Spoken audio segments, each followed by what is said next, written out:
जय हिंद फ्रेंड्स, नमस्कार। So friends, Indo Pacific में उभरती चुनौतियों का सामना करने के लिए इंडियन नावी को और न्यू टेक्नोलॉजी की आवश्यकता कोविड-19 ने स्वयमित बजट के साथ 3 सेवाओं को प्रभावित किया है। जी हाँ, जैसे बढ़ती समुद्री पहुंच और इंडियन ओशन रीजन में सेवा के एक सराहनीय रिकॉर्ड के साथ इंडियन नावी को व्यापक रूप से एशियन कॉमन्स में एक महत्वपूर्ण सुरक्षा खिलाड़ी के रूप में देखा जाता है। जी हाँ, यह एक टेक्नोलॉजी प्रेमी बल है, फोर्स है। हालांकि महत्वपूर्ण भारतीय समुद्री गलियों को सुरक्षित करने के अलावा नौसेना को भारत को निकट समुद्र में अनियमित खतरों से भी निपटना पड़ता है। जी हाँ, हमारे नौसेना को अभी विभिन्न प्रकार के डिफेंस टेक्नोलॉजी को अपनाना होगा। जैसा आप लोगों को पता ही होगा कि भारत चीन तनाव LAC से लेकर लाइन ऑफ एक्चुअल कंट्रोल से लेकर इंडियन ओशन रीजन तक दिन पर दिन बढ़ते जा रहा है।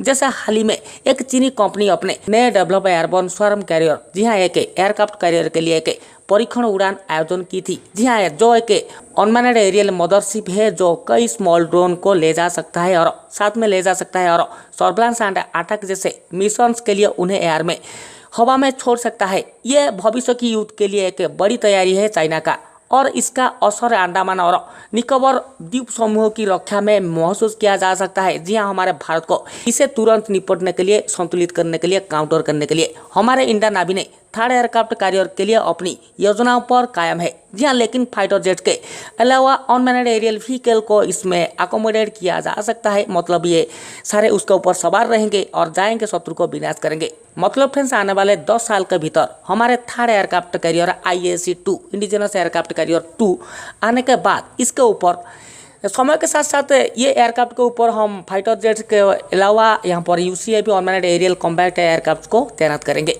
मतलब फ्रेंड्स, यहाँ पर हमें समझना चाहिए कि हमारे इंडियन नावी की तरफ से जो थर्ड एयरक्राफ्ट कैरियर को लाया जाएगा ये 65,000 टन 65,000 टन से भी कम होगा इसका वेट। जी हाँ, मतलब ये एक छोटा होगा, उससे थोड़ा छोटा हो सकता है। साथ ही इसे बनाने में लागत और टाइम भी बचत होगा।